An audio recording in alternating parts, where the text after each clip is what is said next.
марш на ангелите во Скопје, родителите на децата чии животи изгаснаа во Кочанската дискотека денеска маршираа по улиците на главниот град.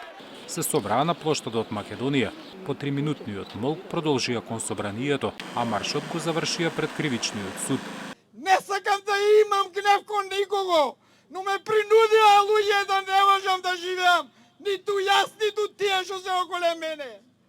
Не е ова живот, не е ова среќа, ова е луѓе болка, ова е луѓе трагедија која што не уништи нас. На маршот присуствуваше и сопругата на починатиот Андреј од ДНК. Во своето обраќање пред собранието, повика и пратениците да се вклучат во расветлување на случајот. Предлага формирање на надзорна и анкетна комисија за да се утврди што ја предизвикало трагедијата. Бараме да се утврди вистината. Каде се случиле пропустите? Кој не реагирал? Ние не бараме сочувство. Тоа не ги враќа за жал нашите најмили и не може да ни избрише болката.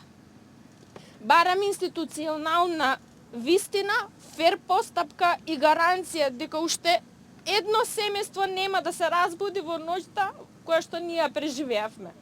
Маршот на ангелите заврши пред кривичниот суд. Родителите директно им се обратија на судиите, тие да ја обезбедат правдата и како што потенцираа да ја вратат довербата во системот. Очекуваат транспарентен судски процес кој ќе ја утврди вистината за пожарот.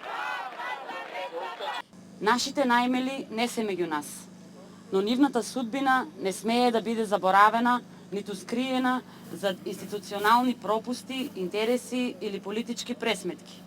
Бараме судење без одлагање, без притисоци, без прикривање на докази, без селективност. Бараме да се слушне секој факт и да се утврди секоја одговорност, колку и да е непријатна. Судот мора да обезбеди јавна, ефикасна и непристрасна постапка, а институциите да постапат по највисока одговорност. Да нема заштитени, да нема притисоци, да нема политички калкулации. Маршот се случува неколку денови пред почеток на судењето закажано за всреда. На обвинителна клупа ќе седнат 35 физички лица и 3 фирми.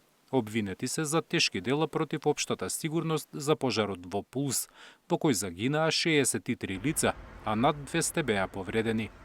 Зоран Јаневски, Сител телевизија.